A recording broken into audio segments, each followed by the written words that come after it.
wa na'udzu billahi min shururi anfusina wa min sayyiati a'malina may yahdihillahu fala mudilla lahu wa may yudlil fala tajida waliyyan mursyida. Asyhadu an la ilaha illallah wahdahu la syarikalah wa asyhadu anna sayyidana Muhammadan abduhu wa rasuluhu walladzi la nabiyya ba'dah. Allahumma shalli wa sallim wa barik ala sayyidina Muhammadin fil awwalin wal akhirin wa fi kulli waqtin wa hin, amma ba'd. Ya. Alhamdulillah jemaah Masjid Mubarak yang dirahmati Allah. Senantiasa puji syukur kita panjatkan kehadirat Ilahi Robbi Allah Subhanahu wa taala yang mana masih memberikan kita kesempatan, kekuatan, kesehatan untuk bisa hadir di majelis ini, majelis yang berkah insyaallah ta'ala.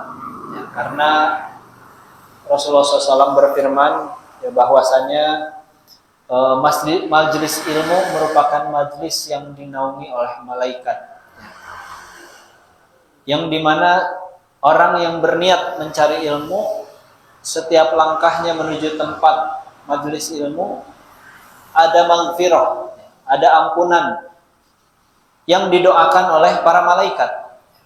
Bahkan bukan hanya malaikat, para makhluk darat dan bumi ikut mendoakan sesiapa yang meniatkan diri untuk bisa hadir dan mengikuti majelis ilmu. Ya, saking mulianya majelis ilmu ini. Bahkan Rasulullah pun pernah suatu ketika melihat di Masjid Nabawi ada halaqah zikir dan halaqah ilmu. Dan Rasulullah memuji keduanya. Ya, namun Rasulullah ikut bergabung kepada majelis ilmu, sehingga di sini menunjukkan ya salah satu keutamaan majelis ilmu tersebut. Bahkan juga seorang thalibul ilm, ya, seorang yang thalabul ilmi, ya, mencari ilmu, bahkan jika ia Allah Subhanahu wa taala cabut nyawanya dalam kondisi dan niat mencari ilmu, maka termasuk dari golongan yang syahid, yang mana syahid merupakan semulia-mulianya manusia dalam keadaan meninggal. Nah, itu diantara kemuliaan majelis ilmu dan sesiapa yang hadir di dalam. Maka mari kita luruskan niat kita. Keberadaan kita di sini adalah semata-mata karena Allah Subhanahu wa taala, sehingga dapat ya, bisa mendapatkan kemuliaan-kemuliaan yang ada tadi ya, yang disampaikan oleh Rasulullah SAW. Bahkan dalam Al-Quran juga Allah mengangkat derajat orang-orang yang berilmu, ya, sehingga di dalam hadis pun dikatakan bahwa al-ulama, ya, orang-orang berilmu merupakan warasatul anbiya, pewaris para nabi. Karena nabi siapapun tidak mewariskan harta, tidak mewariskan jabatan, tidak mewariskan apapun kecuali ilmu. Maka dari itu, di antara kemuliaan para ahlul ilmi ya, adalah juga merupakan bagian dari para pewaris yang memegang estafeta dakwah para nabi dan rasul. Sehingga mari kita sama-sama sekali lagi luruskan niat kita, duduknya kita di sini semata-mata karena Allah Subhanahu wa taala. Karena setiap muslim, setiap mukmin butuh ya terhadap ilmu, terlebih ilmu syar'i, ilmu agama.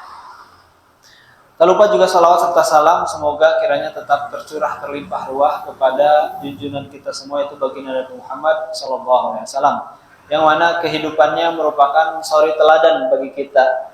Dan insyaallah taala di kesempatan yang berbahagia ini juga kita akan mengambil suri teladan dari baginda Nabi SAW dalam bab masih dalam bab rumah tangga. Ya, di pekan lalu kita sedikit membahas tentang nafkah ya dan infak, khususnya dalam keluarga. Dan kali ini tidak kalah penting ya, bab berikutnya bab 38 dari kitab Riyadhus Shalihin, yang mana sekali lagi bahwa kitab ini merupakan sebuah kitab panduan bagi seorang muslim, tidak hanya untuk sebagai individu, tapi juga sebagai keluarga, sebagai masyarakat, sebagai tetangga, semua aspek ada di dalam kitab ini. Dan sekarang ya peran, nah ini yang akan kita baca ya kita pahami, pelajari adalah bagaimana peran sebagai kepala keluarga, ya, dan juga sebagai anggota keluarga. Maka di sini babnya adalah keharusan mendidik keluarga agar taat kepada Allah Subhanahu wa Ta'ala. Ya. Dan kita tahu bahwa keluarga ini merupakan sekrup, ya, terkecil dari masyarakat Islam, ya. Sehingga adanya baldatun thayyibah, gitu ya, negeri yang baik, yang diberkahi, yang aman itu salah satu tolak ukurnya adalah dengan adanya keluarga-keluarga yang taat kepada Allah Subhanahu wa Ta'ala. Ya. Maka Allah berfirman dalam Al-Qur'an, a'udzubillahi minasyaitonirrajim, wa'mur ahlaka bis-sholati wastabir 'alaiha. Dan perintahkanlah kepada keluargamu mendirikan sholat dan bersabarlah kamu dalam melakukannya. Nah, di sini ada dua poin penting. Pertama, memerintahkan keluarga kita agar taat kepada Allah. Dalam ayat ini adalah sholat. Dan juga Allah memerintahkan bersabar kepada kita untuk melaksanakan hal itu. Artinya melaksanakan bagaimana mengingatkan keluarga agar senantiasa taat kepada Allah. Karena tadi bahwa keluarga ini harus dibangun atas asas ketaatan kepada Allah. Ya. Karena pernikahan bukan sebuah ritual biasa. Ya. Pernikahan ini merupakan, disebutnya juga ada akad. Ya. Bahkan di dalam Al-Quran sendiri disebutkan perjanjian, adanya perjanjian. Dan perjanjian ini yang bisa mengimbangi, ya, perjanjian pernikahan itu hanya perjanjian antara Nabi dan Allah Subhanahu wa Ta'ala. Sehingga disebutnya mitsaqon ghalidho. Jadi kata mitsaqon ghalidho, di perjanjian yang besar, yang agung itu hanya dipergunakan dalam dua hal. Yaitu perjanjian antara Allah dan para nabi-nabinya. Dan yang kedua adalah perjanjian dalam pernikahan. Sehingga ini mengisyaratkan, menunjukkan bagaimana pentingnya pernikahan. Bukan hanya sebuah simbol saja, sebuah kebiasaan masyarakat saja, tidak. Tapi pernikahan ini merupakan tadi, ya, perjanjian yang begitu agung. Ibadah seumur hidup. Yang dimana bahkan Rasulullah pun bersabda, an-nikah sunnati. Nikah itu bagian dari sunnah Rasulullah SAW. Ya, sehingga ada seorang ulama, ya, Imam Abu Hanifah, kalau tidak salah, Imam Abu Hanifah. Beliau tidak ingin bahkan meninggalkan sunnah ini. Sehingga dikisahkan dalam sebuah kisahnya, suatu ketika istrinya meninggal di pagi hari, maka di sore harinya beliau menikah lagi. Ini bukan tidak setia katanya, tapi beliau ingin wafat dalam keadaan melaksanakan sunnah Rasulullah SAW. Ya, karena laki-laki tidak ada masa idahnya. Dan itu sekali lagi, ya, bahwa pernikahan ini begitu banyak makna dan hikmah, ya, serta kewajiban dan tanggung jawabnya. Bukan hanya sekedar sebatas melindungi hawa nafsu saja, tapi juga ada tadi, ya, perjanjian agung antara kedua belah pihak. Ada kewajiban yang harus ditunaikan, ya, yang mana merupakan juga sebuah tadi, ya, pondasi adanya negara yang makmur, negara baldatun thayyibah, negara yang baik, dan itu dibangun dari keluarga-keluarga yang baik. Ya, oleh karena itu tadi Allah Subhanahu wa Ta'ala di sini memerintahkan untuk senantiasa tidak bosan, senantiasa bersabar untuk mengingatkan keluarganya melaksanakan sholat. Tentu tidak hanya sholat, tapi ketaatan-ketaatan kepada yang lain. Wastabir 'alaiha, dan bersabarlah kamu melakukan hal itu. Di ayat yang lain, di surah yang lain, Allah berfirman, ya ayyuhalladzina amanu qu anfusakum wa ahlikum naro. Wahai orang yang beriman, peliharalah dirimu dan keluargamu dari api neraka. Ya, karena kita tahu bahwa ikatan keluarga juga ini di dalam Islam sangat begitu dihargai, dilindungi. Ya. Dan juga punya peran penting. Baik dalam berbagai aspek, sepertinya dalam hal waris. Ya. Tadi dalam hal tanggung jawab dan kewajiban. Kemarin kita juga sedikit membahas tentang ruang lingkup nafkah ya. Nah, karena ada bagian yang wajibnya dan sebagainya, dan itu tidak lepas dari ikatan nasab tadi. Ya. Maka di sini tadi Allah berfirman, peliharalah dirimu, keluargamu. Ya, dan ahli ini, keluarga ini bukan hanya sebatas anak ya, istri anak saja. Ya, nanti bahkan di sini disebutkan keluarga dan juga orang-orang yang menjadi tanggungan ya, yang harus diarahkan pada kebenaran.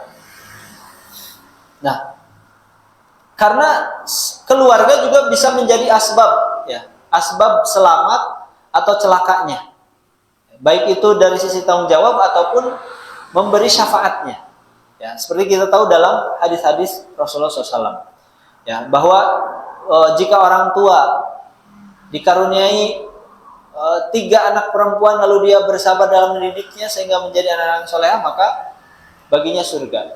Nah, itu dalam artian berarti anak-anak ini juga bisa menjadi wasilah keselamatan.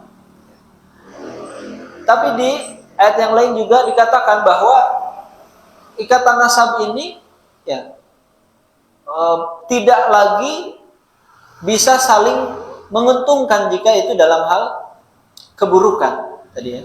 Masing-masing akan punya hisabnya masing-masing. Yauma yafirul mar'u min akhihi. Bahkan ada hari di mana saling menghindar. Ya, sekarang mungkin kita kalau ada adik merasa tersakiti lari kepada kakaknya, lari kepada orang tuanya. Tapi nanti ada hari di akhirat bahkan saling menghindar. Suami menghindari istri, istri menghindari suami. Kenapa? Karena takut ditanya pertanggungjawaban selama di dunia. Ya, bahkan saling menyalahkan. Ketika ditanya, kenapa kamu lalai dalam sholat? Seorang istri ditanya. Lalu istri apa yang dia katakan? Karena suami saya tidak mengingatkan saya. Nah, jadi akan ada hari di mana saling menyalahkan. Ditanyalah suaminya, kenapa tidak mengingatkan istrinya? Nah, mungkin dijawab sudah diingatkan tapi masih tetap sama. Nah, itu pertanggungjawaban masing-masing. Jadi saling menyalahkan. Di sini mungkin kita di dunia saling melindungi, saling mengasihi, tapi di akhirat nanti seperti itu. Maka kita harapkan justru menjadi bagian keluarga yang saling memberi syafaat tadi ya. Saling menyelamatkan.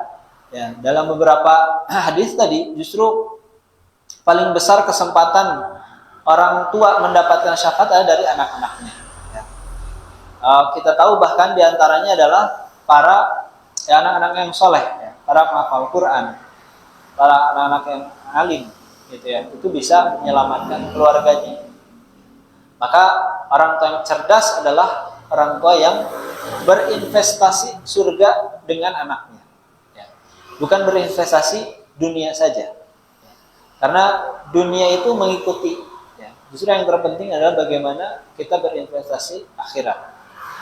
Nah, di dalam hadis disampaikan, wa an Abi Hurairah radhiyallahu an, dari Abi Hurairah radhiyallahu anhu qala akhadha al-Hasan bin Ali radhiyallahu anhuma tamratan min tamri shadaqah faja'alaha fihi faqala Rasulullah sallallahu alaihi wasallam kah irmi biha amma alimta anna la na'kulu shadaqah. Muttafaqun alaih.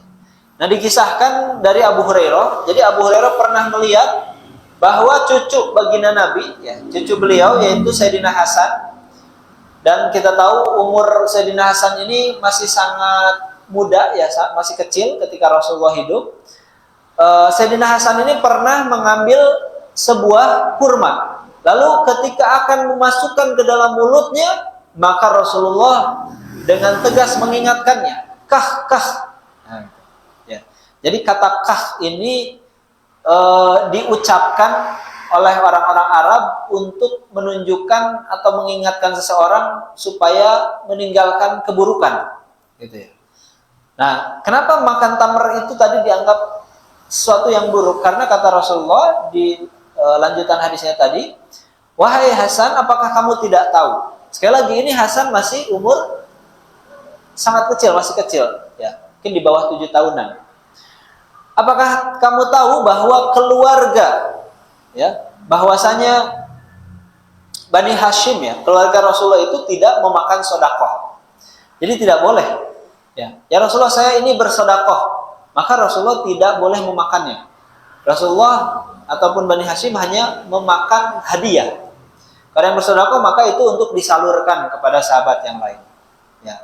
Nah, terlepas dari itu, di sini Rasulullah Shallallahu Alaihi Wasallam tidak hendak membiarkan sekalipun Sayyidina Hasan masih kecil, ya, meskipun beliau ini belum baligh mungkin ya ketika itu umurnya. Tapi untuk hal-hal yang tidak baik, beliau ingatkan sedari dini.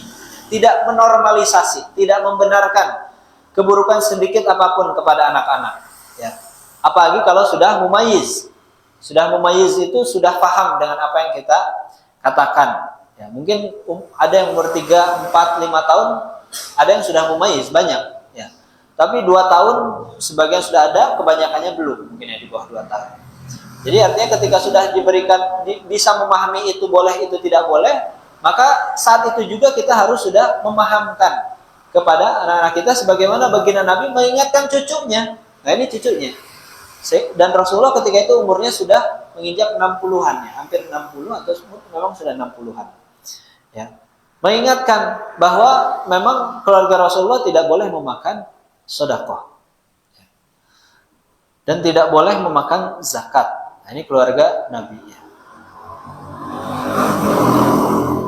Nah, tadi ya bahwa di sini bukan hanya mentang-mentang mungkin cucu gitu ya. Ah, itu mah tanggung jawab kolotna. Nah, kalau mungkin kata kita ya tidak.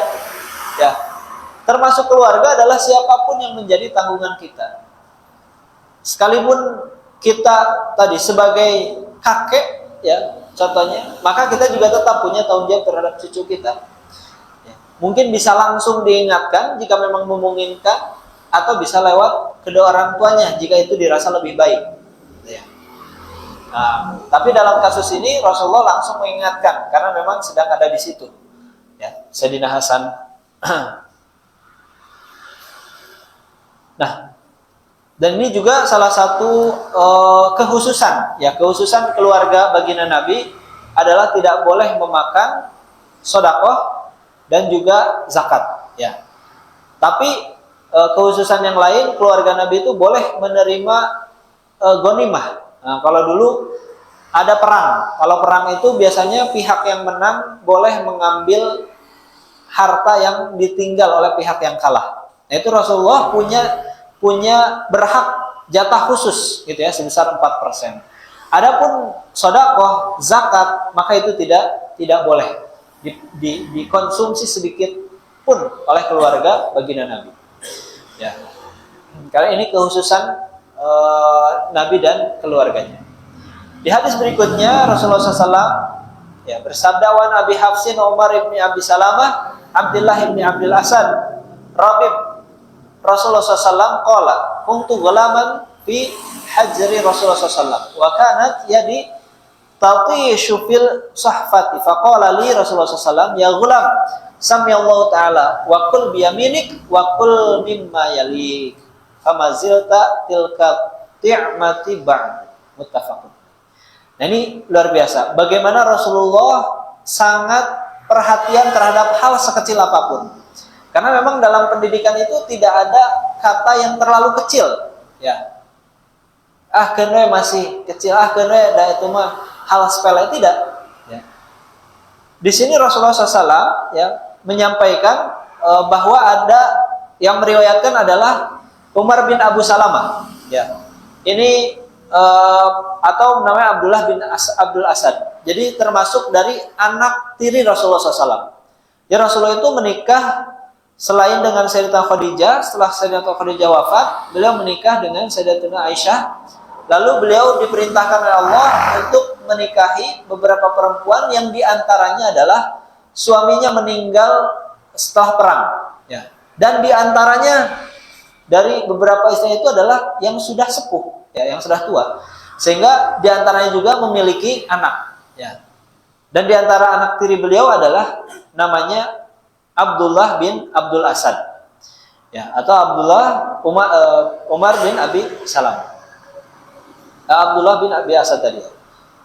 Nah, beliau menyampaikan dulu pas saya masih kecil, saat Rasulullah masih ada, ya, Rasulullah itu saya ada di pangkuan Rasulullah. Nah, jadi bisa dibayangkan bagaimana berkasih sayangnya Rasulullah terhadap anaknya, sekalipun itu adalah anak tirinya, ya. Jadi ada di pangkuan beliau, ya. Lalu diajari oleh Rasulullah SAW.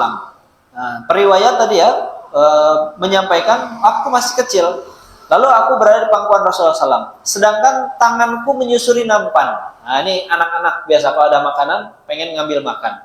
Dan Rasulullah SAW mengingatkan dan mengajarkan, ya, nah, wahai anak, ya, wahai ya gulam, wahai anakku, ya, pertama apa kata beliau? Bismillah, ya. Baca Bismillah dulu. Kalau nanti kamu ngambil makanan, mau dimakan, Bismillah dulu. Lalu makan sama tangan kanannya, ya. Lalu makan yang paling dekat, nggak usah ngacak-ngacak yang jauh. Sedangkan anak-anak biasanya kan kebiasaannya ngacak makanan. Nah, ini kebetulan saya juga punya anak masih kecil, 1 3 tahun, hampir ke 4 tahun, yang satu ke 2 tahun. Ya, yang belum 2 tahun ini biasanya yang belum ngerti, belum mumayyiz, dia belum bisa diajari. Tapi kalau yang sudah 3 tahun ke 4 tahun ini sudah bisa diajari. Ya, maka tadi bahkan ini di sini beliau bisa mengingat momennya. Artinya beliau tidak terlalu kecil. Ya, mungkin kalau kita sekarang sudah TK ke atas, ya. Ya, saya sendiri pun mungkin tidak bisa mengingat sebelum TK, tapi pas TK masih ada memori ingatan, ya, ketika itu. Nah, sehingga mungkin ini umurnya bisa jadi 5 tahun ke atas. Tapi tadi Rasulullah dengan begitu telaten dan sabar mengajarinya untuk hal-hal yang kita anggap sepele, yang justru bahkan menurut para praktisi pendidikan anak sekarang ini, banyak kita lihat di media sosial, ya, itulah katanya yang menjadi golden age, ya, masa emas pendidikan anak itu justru di situ, 1 sampai 10 tahun, ya, atau 1 sampai SD itu yang kita mungkin anggap kan we ada leutik keneh, alit keneh tama, kan we sok kumaha wae gitu ya. Nah, justru inilah masa-masa emas yang juga diajarkan, dicontohkan oleh Rasulullah, ya. Dari hal kecil, baca bismillah, lalu makannya pakai tangan kanan, lalu makan yang paling dekat, ya. Dan ini akan membentuk karakter bagi anak, ya, membentuk karakter bagi anak. Ya. Dari hadis ini tadi ya bisa kita pahami atau ambil hikmah bahwa mengajarkan akhlak mulia dan mengarahkan anak pada kebaikan adalah wajib, ya, wajib itu. Kebanyakan mungkin kenapa biasanya seperti anak-anak itu tadi ya cenderung melakukan apa saja, nah, kurang terkontrol karena mungkin kurangnya masa pendidikan, ya, di usia belia tersebut. Ya. Padahal itu adalah tadi golden age, masa emas tadi ya. Dan Rasulullah tadi ya, hal-hal kecil ada ketika makan. Ya, jangan kira bahwa itu hal sepele, ya. Bahkan sedari bayi pun bahkan ya tadi, sebelum umur 2 tahun pun kalau bisa kita ajarkan untuk makan pakai tangan kanan, untuk makan duduk, ya, untuk berdoa, gitu. Itu bisa. Sudah bisa diajarkan meskipun dia belum paham, dan itu akan menjadi kebiasaan. Jadi Rasulullah ini memulai dari hal yang sangat kecil, yaitu dengan makan dan dimulai dengan basmalah, ya, dan seterusnya tadi. Ya. Nah, di hadis yang berikutnya ataupun juga tadi ya hikmah dari hadis tadi, para sahabat itu termasuk dari paling kecil ya sampai yang paling besar dari kalangan sahabat berusaha semaksimal mungkin untuk mencontoh mencontoh Rasulullah SAW sekecil apapun ya sunnah. Bahkan juga sempat ya ada diceritakan para ulama-ulama terdahulu ya, ulama hadis, bahkan juga ada ulama sekarang kontemporer tapi sudah wafat 1-2 tahun kemarin ya. Itu kata beliau, saya akan merasa sangat sedih ya kalau tidak melakukan 400 sunnah Rasulullah SAW dalam sehari. 400 sunnah ya. Karena banyak sekali sunnah Rasulullah itu, mulai dari bangun tidur sampai tidur lagi. Nah tadi kisah, dulu pernah ada seorang ahli hadis ya, namanya Imam Abu Dawud. Nah, ini banyak diceritakan. Beliau itu biasanya para ahli hadis ini memang luar biasa ya. Seperti Imam Bukhari, demi satu hadis rela menempuh perjalanan 3 hari 3 malam naik kuda ya, untuk mendapatkan satu hadis. Dan ada Imam Abu Dawud, untuk mendapatkan satu hadis ya, beliau tadi sama rela melakukan perjalanan jauh. Dan zaman dulu perjalanan yang diantara jenis perjalanan adalah menyusuri sungai ya, memakai perahu nampan gitu. Dan beliau memang karena fokus terhadap ilmu sehingga tidak banyak harta yang bisa dikumpulkan, sehingga hanya berbekal 1 dirham ya, berbekal 1 dirham. Nah lalu di tengah jalan ya, ini beliau dan sisi kapal ini melihat ya ada seorang yang di tepian ketika sedang baru selesai dari perjalanan ya. Lalu ketika hendak pergi, orang tersebut bersin. Nah, bersin. Lalu apa? Mengucap alhamdulillah. Nah, Imam Abu Dawud ya selaku ahli hadis, beliau paham betul bagaimana sunnah ya, kesunahan Rasulullah tadi. Ya, dan salah satu di antara sunnah orang yang ada ketika ada orang yang bersin dan mengucap alhamdulillah adalah mengucap ya yarhamukallah gitu ya. Maka beliau pun meminta orang yang mengayuh tadi ya kapalnya tersebut, nampannya tersebut untuk minggir. Tolong bisa nggak ke pinggir dulu ya. Tapi dia karena dianggap ini kan banyak orang sedang di tengah jalan, nggak usah lah repot ribet gitu ya. Akhirnya apa? Imam Abu Dawud memberikan uang satu-satunya 1 dirham. Sok, mau nggak kamu ke pinggir dulu, saya kasih uang ya 1 dirham ini. Akhirnya dia ya sudahlah, lumayan 1 dirham itu besar. Samping lalu apa? Beliau mendekati orang yang bersin tadi dan mengucap ya yarhamukallah. Semua orang yang ada di kapal itu kaget ya, yang ada di nampan itu kaget. Nah, dia cuma mau ke samping ya, dan rela ngasih uang satu-satunya 1 dirham hanya untuk menjawab bersin orang tadi ya. Dan orang yang bersin pun menjawab ya hadikumullah wa yaslih balahu ya. Ikut kaget juga. Nah, mungkin orang-orang menganggap itu sepele ya. Akhirnya dia kembali dan semua orang saling menatap kaget ya. Lalu kenapa ditanya? Kenapa wahai fulan engkau rela gitu ya membayar 1 dirham hanya untuk menjawab orang bersin? Lalu kata Imam Abu Dawud apa? Karena kita tidak tahu ya. Mungkin di antara orang-orang kita tidak tahu siapa yang doanya makbul, dikabulkan. Ya, sehingga saya berharap orang yang bersin itu ketika melaksanakan sunnah Rasulullah, bersin lalu mengucap alhamdulillah, saya pun ingin ikut mendoakan supaya dapat doanya dia. Nah, tadi kan didoakan ya. Kalau kita bersin alhamdulillah, lalu orang mendoakan yarhamukallah, maka kita juga mendoakan lagi itu yahdikumullah yuslih balah. Nah, qadarullah setelah perjalanan itu ya, orang-orang yang berada di nampan itu serentak. Jadi setelah perjalanan bermimpi bahwa apa? Bahwa Imam Abu Dawud ini mendapat kebaikan, gitu ya. Bermimpi mendapat kebaikan ya dari Allah Subhanahu wa taala, bahkan dipuji oleh Rasulullah SAW. Artinya bahwa ya sekecil apapun sunnah ya para sahabat itu berlomba-lomba untuk melaksanakan. Nah, kita pun demikian ya, seyogianya. Tadi terkadang kita menganggap itu mah sunnah. Ya, itu mah sunnah. Kadang yang wajib saja kita lalaikan. Sehingga apalagi yang sunnah. Ya. Nah, ini padahal para sahabat dan para ulama itu mencontohkan bagaimana sunnah itu betul-betul dijaga, gitu ya. Betul-betul dijaga. Nah, ini diantara hikmah hadis tadi.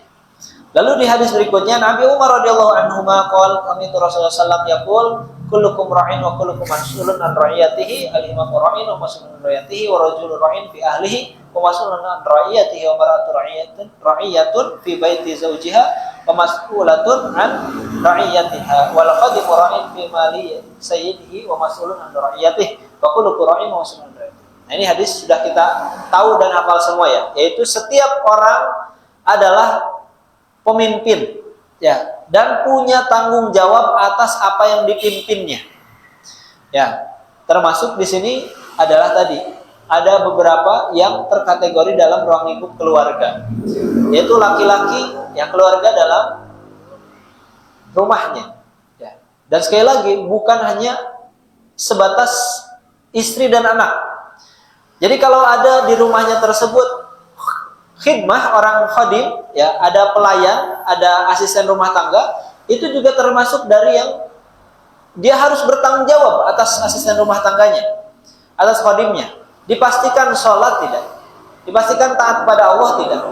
Bukan mentang-mentang itu mah bukan keluarga saya, itu mah kan pembantu di rumah, ya. Nah, tidak seperti itu, ya. Itu juga termasuk dari yang harus bagian tanggung jawab dari seorang kepala rumah tangga. Ya, bahkan istri pun sama, dia juga merupakan pemimpin di rumah suaminya.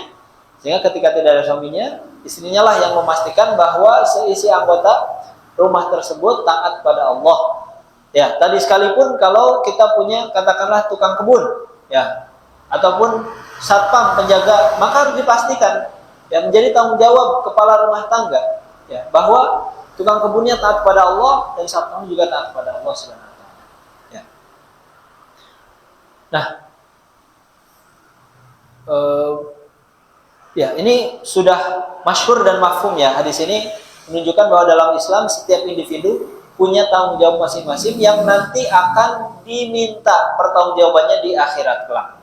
Maka dari itu harus hati-hati kita ya terhadap tanggung jawab kita, harus dilakukan. Ya, dipenuhi tanggung jawab itu semaksimal mungkin, seoptimal mungkin, karena akan ditanya di akhirat. Ya, bahkan tadi Allah sudah berpesan itu tidak akan mudah untuk hal seperti itu. Wastabir, ya, maka harus bersabar. Artinya bersabar ini ya terus dilakukan, ya, dalam memerintahkan keluarga kita taat pada Allah Subhanahu Wa Taala. Ya, karena pasti tantangannya berat, ya, tantangannya berat. Tapi juga akan ada waktunya, ya, mungkin. Kami sendiri memiliki pengalaman, ya. Qadarullah, ibu saya mendidik anak-anaknya itu 8, ya, dan ayah kami meninggal lebih dulu di waktu yang mungkin cukup cepat, gitu ya. Artinya ketika ayah kami meninggal, itu yang paling besar mungkin SMA. Ya, saya menyaksikan betul bagaimana kesabaran ibu kami dalam mendidik anak-anaknya, mungkin salah satu dalam hal sholat. Ada masa di mana salah satu dari kakak kami itu memang sulit sekali, ya, sulit sekali untuk bisa diarahkan karena pergaulan di luar, karena ibu kami juga harus bertanggung jawab banyak hal yang memenuhi kebutuhan sekolah dan keperluan 8 anak, sehingga mungkin ada di antaranya cukup sulit. Tapi tidak pernah bosan, ya. Terus diingatkan, meskipun tahu bahwa itu mungkin bisa jadi akan disentak. Bisa jadi tahu dia tidak melakukan, tapi tidak pernah terlewat satu kali waktu salat pun ibu kami untuk mengingatkan. Sehingga ternyata hikmahnya, alhamdulillah, ternyata ada masa, ada waktu yang memang Allah berikan hidayah dan kesadaran. Jadi ya. Nah, ini artinya bahwa bukan berarti ditinggalkan ketika tidak bisa, ya. Apalagi tanggung jawab keluarga ini mengikat selama memang terus kita masih terhubung nasab, gitu ya. Artinya terhubung nasab ini kan ya sampai wafat, ya. Maka harus tetap tanggung jawab ini dilakukan. Sekalipun kita tahu mungkin ada kondisi bahwa keluarga, anak atau saudara kita tidak mungkin melakukan. Wah, ini setiap hari nggak pernah sholat. Bukan berarti kita berhenti mengingatkan, tapi terus diingatkan, karena insya Allah ada waktunya, ya. Dia juga mendengar, gitu ya, mendengar nasihat itu, mendengar pengingatan itu. Nah, di hadis berikutnya dari Amr bin Shu'aib ya, menceritakan dari ayahnya dan dari kakeknya. Nah, ini beliau dengar dari ayahnya, ayahnya dari kakeknya. Kakeknya hidup bersama Rasulullah SAW. Ini luar biasa ya. Artinya ini contoh nyata. Riwayat ini contoh nyata bagaimana kebaikan itu diwariskan. Ya. Beliau dengar nasihat ini dari ayahnya. Ayahnya dengar dari kakeknya, dari ayahnya lagi. Ya. 3 generasi. Ini 3 generasi diwariskan berupa nasihat Nabi, gitu ya. Ini bukan harta, bukan apapun, bukan jabatan, tapi yang membuat namanya abadi, ya, kekal, menjadi periwayat. Ya, kita mengenal Amr bin Shu'aib, mungkin tidak mengenal, tapi kita namanya termaktub di kitab-kitab hadis. Ya, artinya umat Muslim senantiasa menyebut nama beliau. Ya, kita menyebut nama beliau kenapa? Karena bukan warisan harta dari keluarga, bukan beliau seorang punya jabatan tinggi, tapi beliau melestarikan tadi warisan ilmu, ya, dari ayahnya, dari kakeknya, yang mana itu didapat dari Rasulullah SAW. Nah, Rasulullah SAW bersabda, perintahkanlah anak-anakmu untuk melakukan sholat. Ya. Muru auladakum bis sholat, wahum abana'u sab'in. Ya. Saat mereka berusia 7 tahun, dan pukullah mereka bila meninggalkan saat mereka berusia 10 tahun, dan pisahkanlah tempat tidur mereka saat itu. Nah, ini parenting yang luar biasa dari Rasulullah SAW. Ya, padahal kita tahu di zaman itu belum ada umur parenting. Ya. Bahkan di zaman itu yang ada hanya pendidikan-pendidikan yang alam. Ya, jadi dikatakan kalau anak perempuan sudah pasti tidak dididik. Ya, karena sebagian besar ya orang jahiliyah itu ada justru malah yang membunuh anak-anak perempuannya. Ya. Sebagian juga ada tentunya yang hanya menjadi ibaratnya tadi ya, didik di rumah. Tapi Rasulullah SAW sudah punya pandangan yang luas, yang jauh ya tentang pendidikan anak. Bahkan beberapa sahabat itu dididik seperti apa? Ditinggalkan di tengah gurun pasir, ya, ditinggalkan di tebing supaya bisa mandiri dan sebagainya. Tapi Rasulullah SAW punya cara tersendiri yang lebih manusiawi. Ya. Pertama yaitu untuk diperintahkan sholat, karena sholat ini merupakan tiang agama. Ya, sekalipun belum wajib bagi anak 7 tahun belum wajib, ya, karena belum balik. Tapi sudah mumayyiz. Bahkan jika sudah 10 tahun tapi juga masih sholat, maka kata Rasulullah, ingatkan dengan pukulan. Nah, tapi ini tentu Rasulullah sendiri tidak pernah melakukan. Artinya ini penekanan. Kalaupun memang harus dengan pukulan, maka menurut para ulama ini pukulan seperti yang sebelumnya kita bahas ya dalam memperlakukan diantaranya suami terhadap istri ya. Istri yang nusuz itu kan salah satunya boleh dipukul. Nah, tapi pukulannya adalah pukulan hanya sekedar untuk mengingatkan, yang tidak boleh di bagian yang vital ya, seperti wajah atau bagian lain yang vital tadi ya. Dan tidak boleh berbekas gitu ya.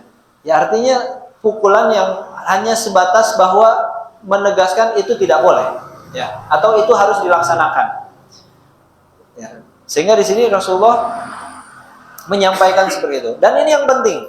Ini juga apalagi di zaman sekarang yang penuh fitnah, pisahkan tempat tidur. Ya. Jadi jika sudah mumayyiz harus dipisahkan antara laki-laki dan perempuan ataupun antara ibu, orang tua dan anak jika memungkinkan. Ya. Jika memungkinkan ini artinya memang tersedia tempatnya. Minimal mungkin tidak kalau sudah SD mungkin ya tidak satu ranjang atau tidak satu selimut terus dengan orang tua. Kalau memang tidak tersedia kamar yang banyak, paling tidak kasurnya dipisah. Ya, karena ini untuk salah satu edukasi secara psikologi gender juga ya. Nah, artinya dia memahami batasan antara laki-laki dan perempuan sejak kecil. Sekarang kan luar biasa. Ya, di antaranya mungkin wallahu alam. Kenapa banyak sekarang ini penyimpangan pergaulan terkait dengan hal gender ya. Ada yang laki-laki merasa sebagai seorang perempuan dan sebaliknya. Bisa jadi ini mungkin tadi tidak ditanamkan sejak kecil seperti yang Rasulullah SAW ajarkan.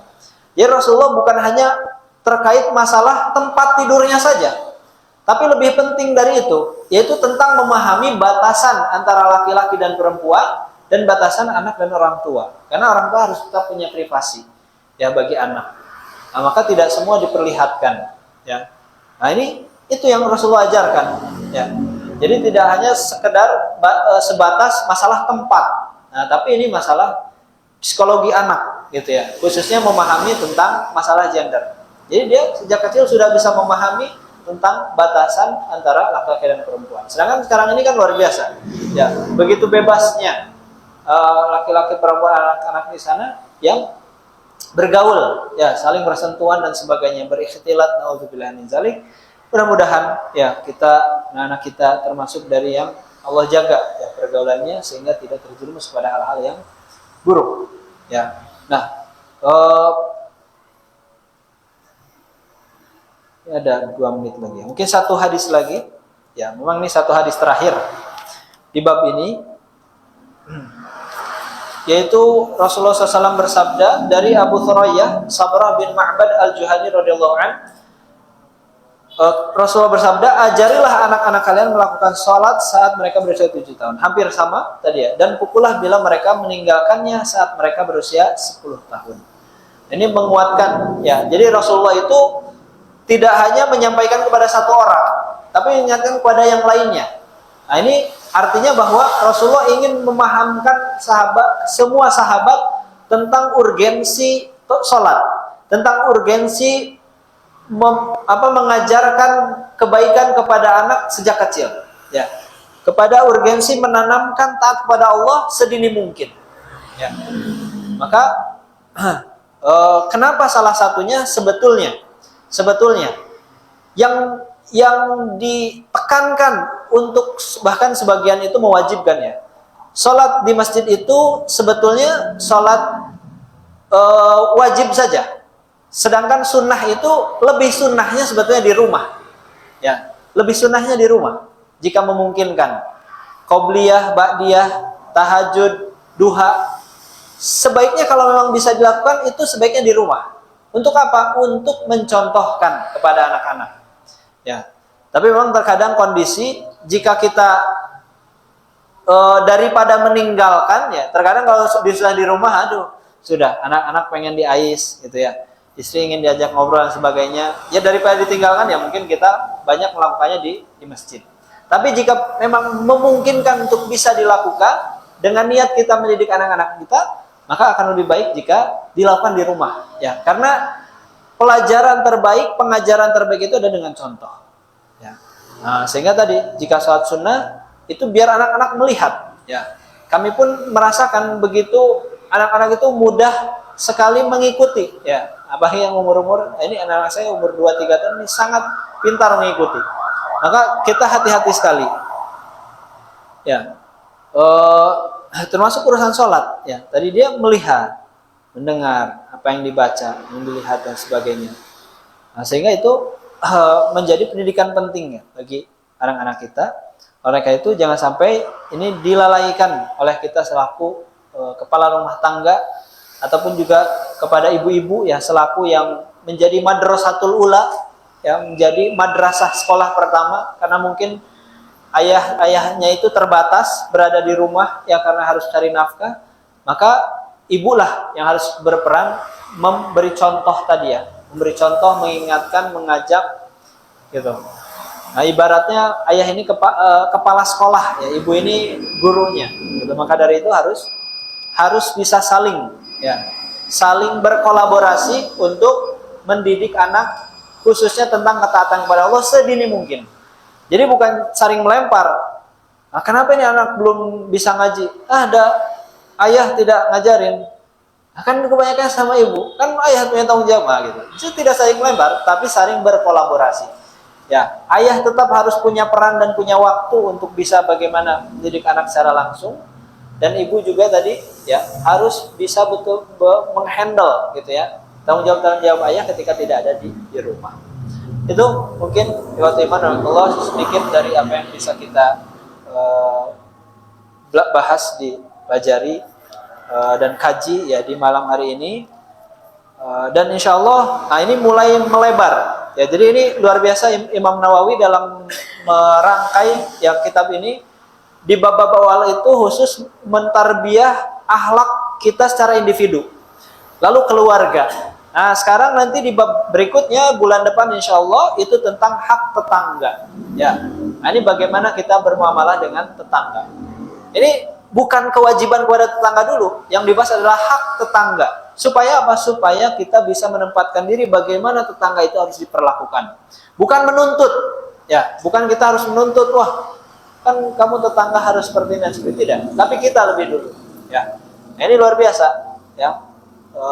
Karena dengan ini ya tadi dari keluarga yang soleh-soleha, ya, lalu juga terbentuk komunitas yang soleh-soleha, ya, saling menghargai, ya, saling watawasau bil haqqi tasabisau, amar ma'ruf nahi munkar, maka akan terbentuk lingkungan yang soleh-soleh yang berkah juga, ya. Nah, maka insya Allah nanti di pertemuan berikutnya kita akan mengkaji tentang hak tetangga, ya. Karena bahkan Rasulullah itu saking baiknya kepada tetangga, para sahabat sampai menyangka bahwa tetangga itu punya hak waris, gitu ya. Padahal hak waris itu kan hanya untuk yang punya nasab saja, gitu. Tapi apa? Saking baiknya Rasulullah kepada tetangga, ya. Saking pentingnya tetangga. Ya, insya Allah nanti kita akan baca beberapa hadis yang berkaitan tentang hak tetangga dalam kitab Riyadhus Shalihin. Untuk sekarang kita cukupkan bila fisabil haq. Aku qouli hadza wa astaghfirullah li wa lakum wa akhiru da'wana alhamdulillahirabbil alamin. Wassallallahu ala sayyidina Muhammadin wa ala alihi wasallam. Wassalamualaikum warahmatullahi taala wabarakatuh.